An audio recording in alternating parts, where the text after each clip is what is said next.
Oi, pessoal, aqui quem fala é a professora Maria Thalita e o assunto da aula de hoje é a classificação dos seres vivos. Esse carinha aqui é o Carl von Linné. Nós vamos ver que ele é considerado, então, o pai da classificação dos seres vivos. Vamos embora. Antes da gente falar de classificação dos seres vivos, vamos definir quem são os seres vivos. Então, aqui a gente tem duas informações. A primeira, contraditórias, né? É que não há um consenso da definição dos seres vivos. Essa aula específica tem três definições que não tem consenso. Não tem consenso entre quem não tem consenso. A comunidade científica não tem um consenso. Por quê? Sempre vai existir um grupo de organismos que não se enquadra perfeitamente nas definições. No caso de vida, a gente empaca sempre no vírus e em outros exemplos que dependendo do conceito, não encaixa todo mundo. Então, não há uma definição consensual de vida que cubra todos os aspectos dos organismos vivos.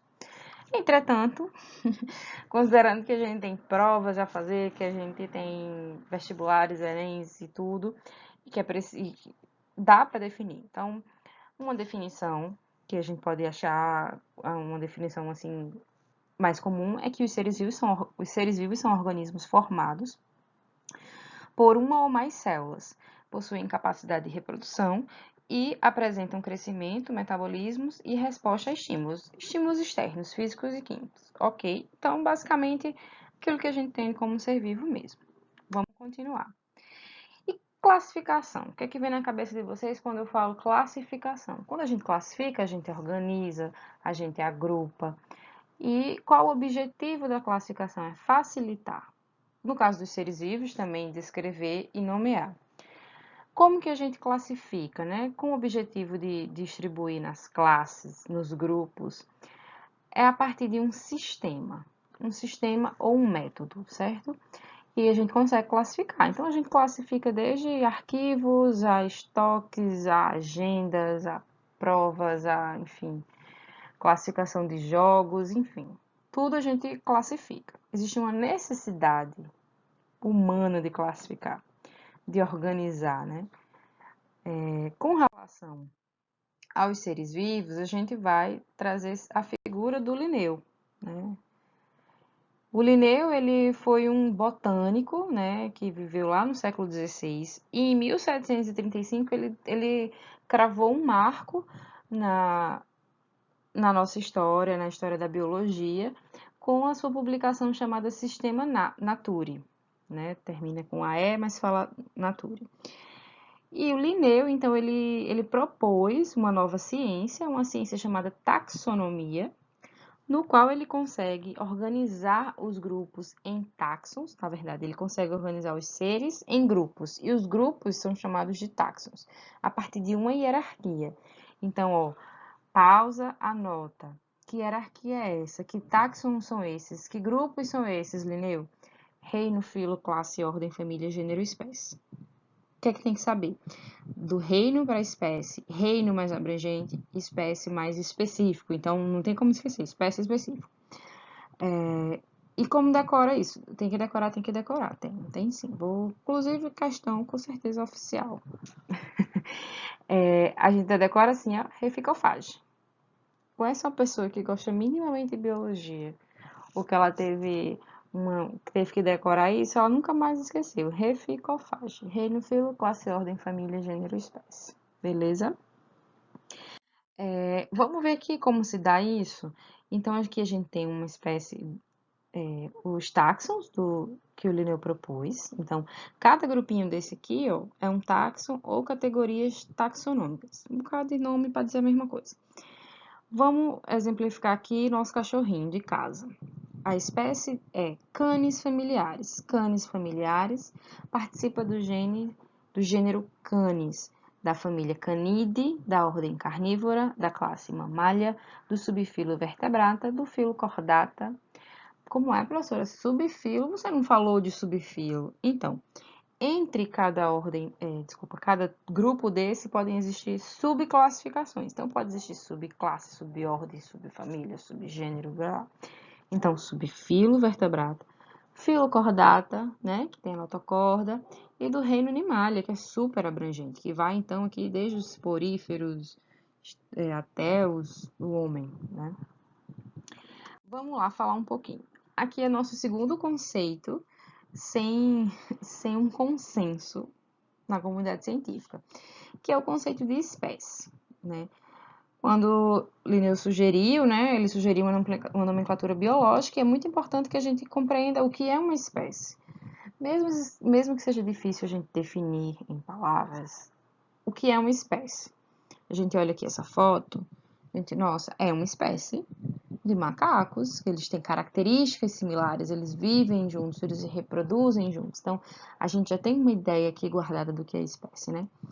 Entretanto, nenhum conceito existente na atualidade, 2021, é capaz de contemplar todos os seres vivos. Não vou entrar em detalhes sobre isso, mas vamos se concentrar na necessidade da gente ter um ponto de partida. Então, um dos conceitos mais atuais é do Mayer, que ele fala que espécies são agrupamentos de populações naturais que são capazes de se reproduzir, de reproduzir-se naturalmente e são reprodutivamente isolados de outros grupos.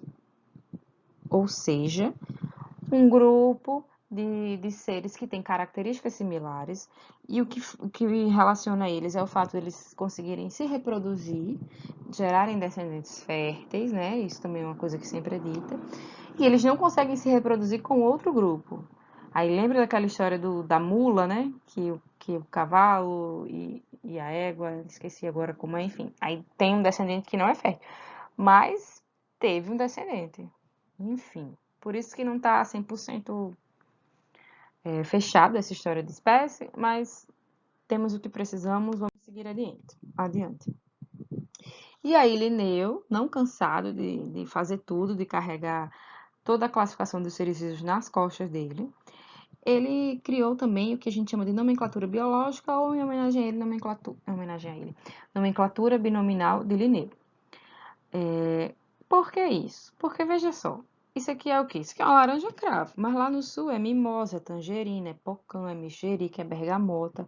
Imagina toda essa confusão para todos os seres vivos que existem. Ele fez, não, vamos fechar aqui um jeito único de se tratar da mesma coisa, do mesmo ser. Qual foi? Foi essa nomenclatura binominal, então ele criou uma especificação de gênero e epíteto específico para formar uma espécie. Peraí, professora, eu não entendi. Gênero é essa primeira palavra, são duas, né? Binominal. Essa primeira palavra vai designar o gênero. Então, se a gente voltar lá no nosso cachorro, naquela piramidezinha do cachorro, a gente vê que o gênero também está na espécie. Ah, então esse segundo nome aqui é a espécie. Não, é o epíteto específico. Gênero mais epíteto específico igual a espécie. Anota, tá? Qual a regra? Sempre duas palavras em latim, né? Para não puxar a sardinha para nenhum lado, ficou latim. Quando a gente vai escrever, tem que estar em itálico, negrito ou sublinhado. Se a espécie já for dita uma vez no texto, a segunda vez pode botar abreviado. Se não souber a espécie, pode colocar o gênero e a palavra SP, ponto. E pode ser também que você veja assim, ó, citrus reticulata e um terceiro nome. E aí, professora, tá errado? Não, é a questão da subespécie. Outro detalhe muito importante, o gênero sempre em letra maiúscula, a espécie sempre em letra minúscula. Dois nomes, itálico, negrito, sublinhado, gênero, letra maiúscula, epíteto específico em letra minúscula, isso tudo nos diz o que? A espécie, que é a unidade mínima desse sistema de classificação. A unidade, né? Vamos dar continuidade, então. Tá. O que aconteceu também? Além do reficofage, tanto Linneu, antes de Linneu, lá na Grécia Antiga, antes de Jesus Cristo, Aristóteles olhou assim o mundo e falou, olha, o que não é planta é animal, porque planta não se mexe e animal se mexe. Aí fechou, ficou dois reinos. O que é um reino? Um reino não deixa de ser um taxon, um grupamento maior, né? para organizar os animais. Então ficou reino animalia e reino plantae. Aí passou ali mais 100 anos, aí o Haeckel, que era um zoólogo, né, tava mais ligado nisso, fez, gente, chega aqui rapidinho, tem uma coisa, aqui, né, então aqui, animalia plantae. Aí o Haeckel fez, tem uns seres aqui que estão vivos e eles não estão nem muito para animal, nem muito para planta, vou lançar aqui protista. Aí ele lançou, e nisso ele incluiu bactérias, protozoários, fungos e algas. Mais 100 anos se passou. O Copeland, que era biólogo, olhou direitinho e fez, gente, escapou um negócio aqui, bactéria é muito diferente. A bactéria tem que estar no reino delas. Aí, assim, ele propôs e foi aceito. E agora nós temos o quê? 4 reinos: Monera, Protista, Plantae e Animalia. Um tempinho depois, o Whittaker falou, não estou satisfeito com isso, porque eu estudei melhor os fungos e eles também têm características muito específicas. Então, ele propôs o reino fungi. Então, olha aqui para a tela e pensa comigo. Por que a pessoa chega e lança um reino? Bem, tem que ter evidências científicas, tem que mostrar, tem que comprovar, tem que publicar e tem que outros colegas, né, realmente verem que faz sentido. E a gente vai ver nas próximas aulas que esses grupos muito específicos, bactérias e fungos, eles têm características que são deles. E isso faz com que eles participem de um grupo só deles. Atualmente, os especialistas da área de fungos, por exemplo, não tem fauna para animal e flora para vegetal, né? Eles pediram para que exista também isso para fungo. Eu esqueci o nome agora. Vai ser fauna, flora e fungos. Alguma coisa assim. Por quê? Porque eles são muito diferentes dos animais e dos vegetais. Vamos lá. Aqui é uma forma da gente ver, então, todos os 5 reinos. Então, fechou, depois dessa última adição aqui do fungi, fechou esses 5 reinos. Monera, Protista, fungi, planta e animalia. Todos eles vieram a partir do ancestral comum, certo? Na biologia, desde que a gente entendeu que as espécies evoluem, então entende-se que todos os seres vivos, todos, nasceram lá do Adão e Eva, da biologia celular, que foi uma célula que deu origem a todo mundo. Porém, lá em 1982, professora, não tinha acabado? Não, né? Se a gente tá aqui, é porque não acabou. Avaliando melhor a característica desses reinos, falou, gente, seguinte, essas células são muito diferentes. A bactéria, ela tem características que só elas têm, enquanto todos os outros animais, vegetais, protozoários, fungos, eles estão num grupo maior. Eles vieram de um ancestral mais pertinho deles, porque eles têm o quê? Membrana nuclear. Então, lembra, assunto básico, 2 tipos de células, que são as células procariotas e as células eucariotas. Qual é a diferença? O procariota é uma célula mais simples, menos completa, basicamente um DNA circular e aqui vários ribossomos, né? E mitocôndrias. E a eucarioto vai ter a membrana celular, então tem um núcleo isolado e várias outras organelas. Como, por exemplo, aqui as mitocôndrias também, né? Que tem no procariota, mas tem lisossomos, tem complexo de Golgi. E aí, muitas organelas que fazem parte do metabolismo dessa célula. Ok. E ele fez o quê? Quero propor 2 super-reinos, o reino procária e o reino eucária. Então, é uma forma de reagrupar todo mundo e faz sentido, né? Se você lembrar que a célula, ela é a unidade funcional da vida. Então, realmente fez sentido esses 2 reinos. Aí, passou um tempinho e mais alguém, em 1977, o Woolsey falou, eu tenho uma coisa para falar com vocês aqui. Tem umas meninas chamadas arqueobactérias, as arqueobactérias, que elas têm características que a gente não sabia que podia existir. Elas vivem em ambientes extremófilos, extremos, muito quentes, muito sal, com muito sal, com muita pressão, em ambientes que acreditou-se até então, né, que era impossível de haver vida e existe vida. E aí, essas criaturas chamadas arqueobactérias ganharam um reino só para elas. Então, hoje, agora sim, a gente vai ter 3 super-reinos, também chamados de domínios: bactéria, árquea e eucária. Eu posso perguntar a vocês, gente, né, atualmente, quais são os 3 domínios nos quais são classificados seres vivos? Em qual desses domínios estão os fungos? Aí, ó, isso aqui, tira uma foto dentro da cabeça de vocês e salva nos favoritos, que isso é muito importante, tá?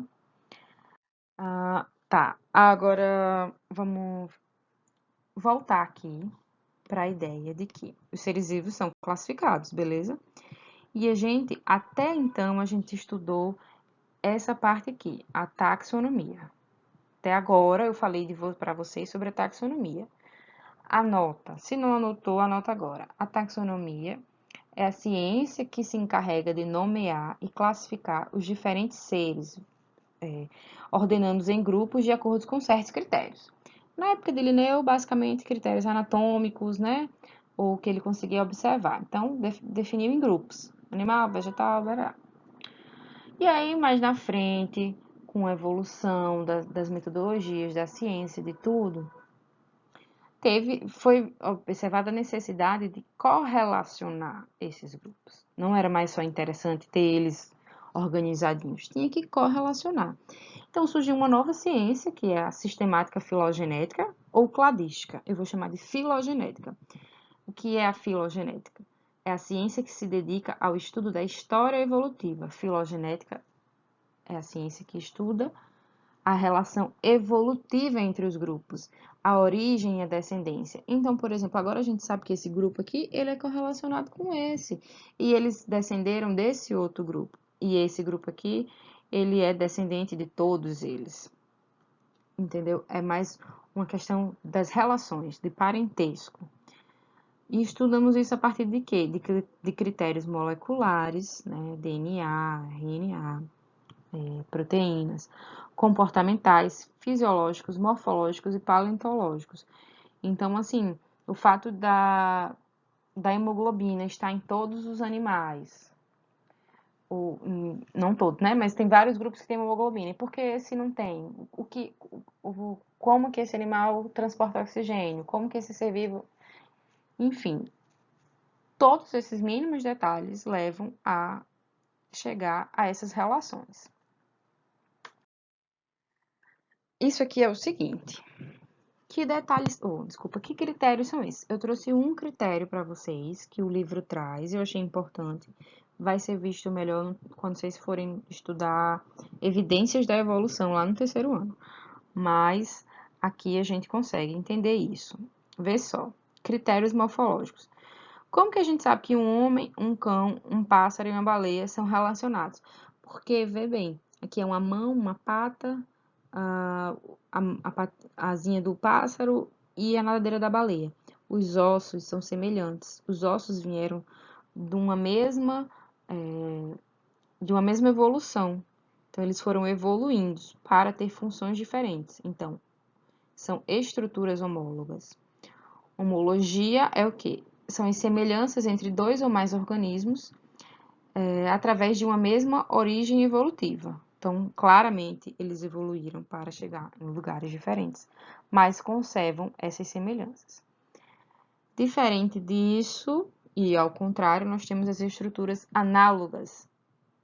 De cara aqui você vê, elas têm a mesma função, que é voar, mas a asa do inseto é feita de açúcar, quitina, que é um polissacarídeo, e a asa da ave é osso e pena. Então, assim, não tem correlação próxima, né, de uma evolução diferente daqui.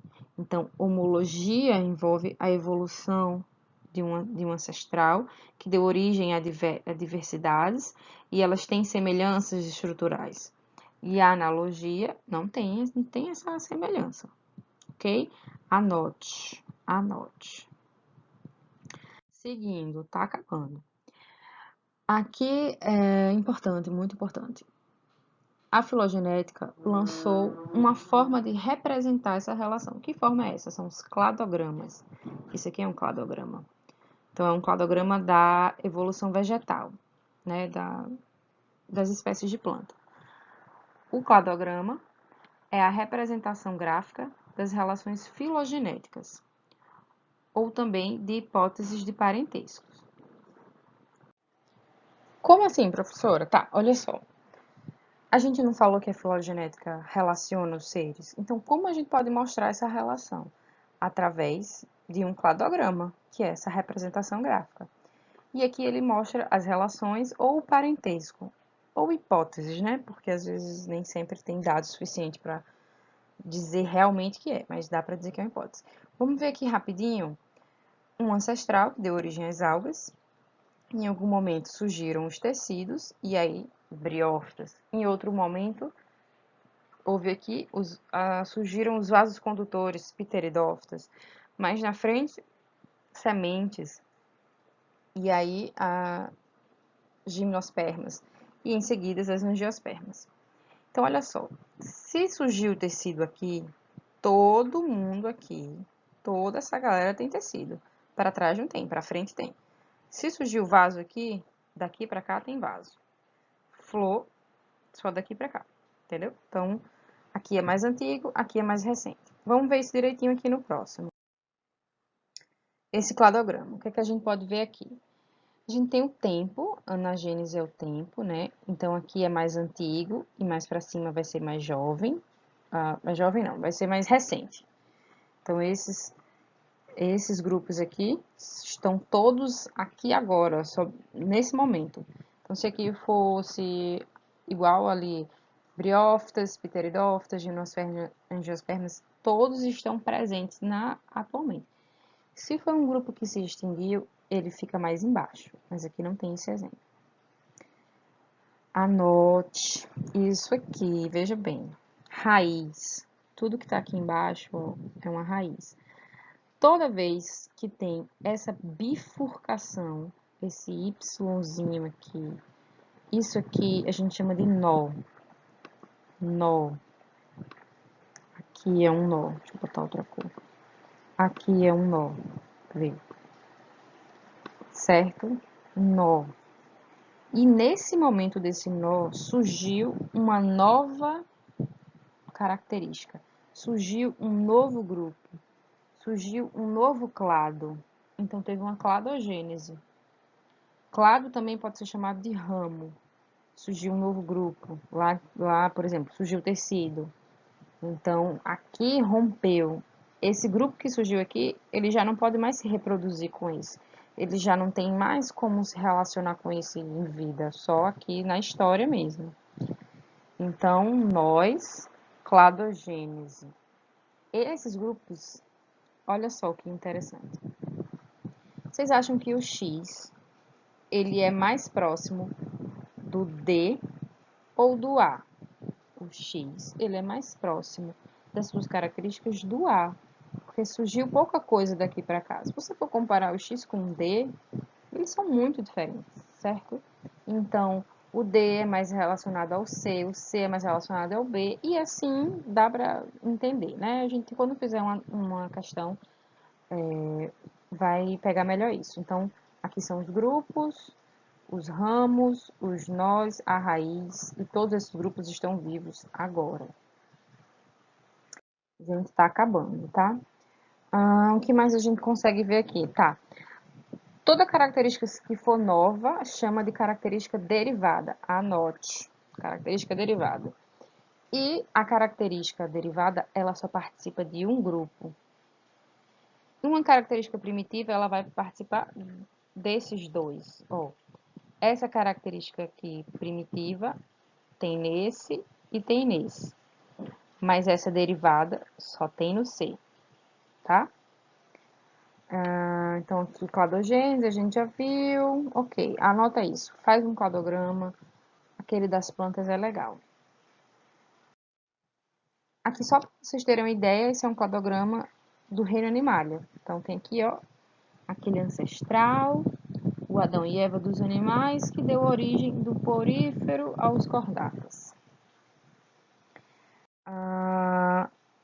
Tá, então chegou o momento agora da gente falar um pouquinho. Eu não queria falar de vírus, né? Porque a gente já fala tanto de vírus nos últimos meses, a palavra vírus dá até calafrios. Mas olha, vamos falar um pouquinho aqui do porquê que os vírus têm essa questão deles serem vivos ou não. Eu acredito que todos vocês já sabem, mas vamos passar por isso aqui rapidinho.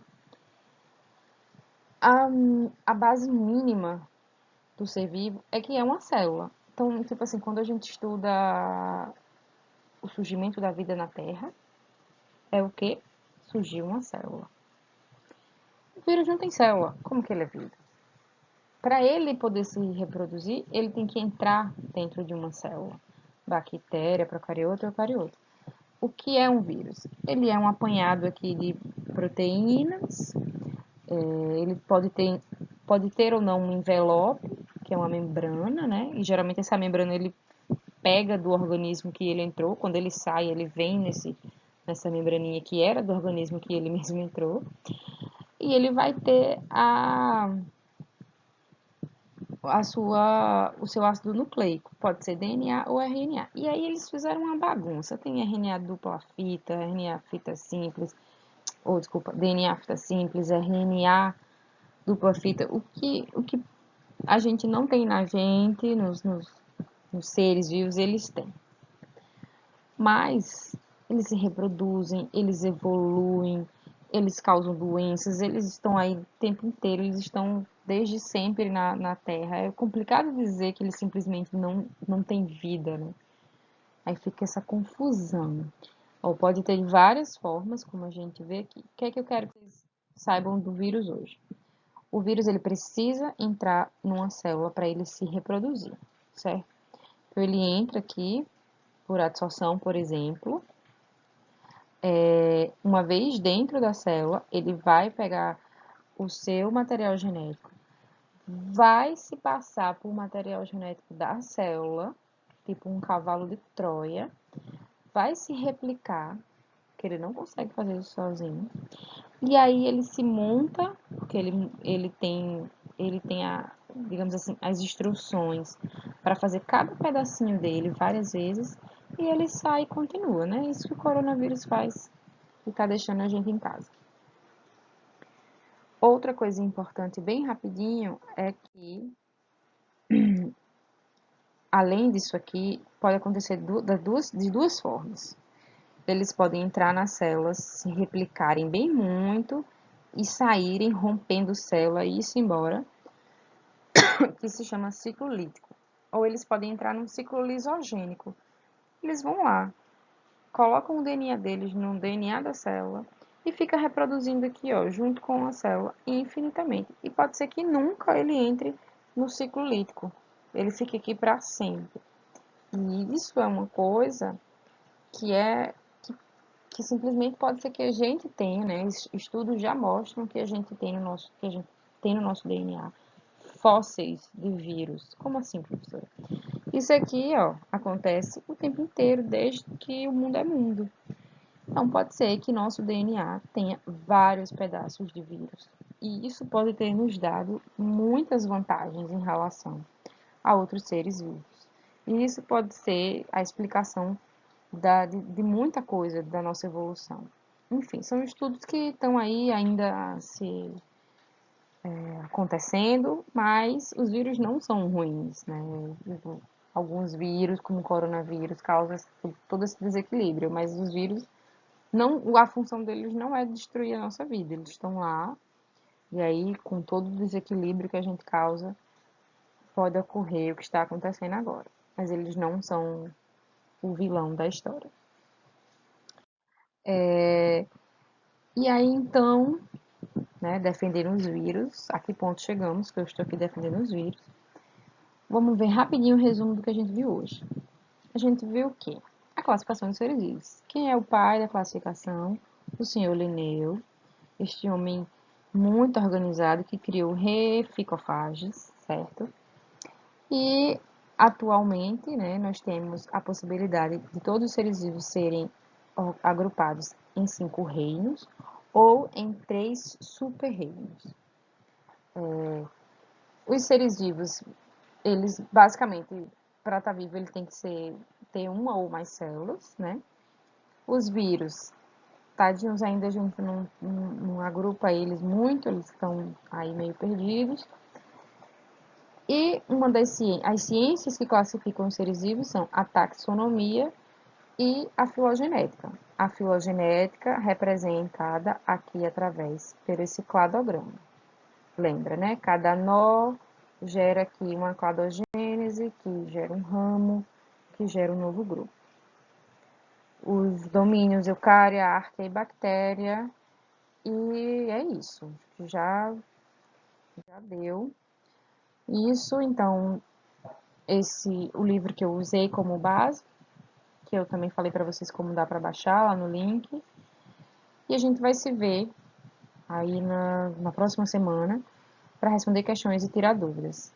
Ok? Agradeço muito por vocês terem assistido até aqui. Obrigada pela paciência e até nosso encontro.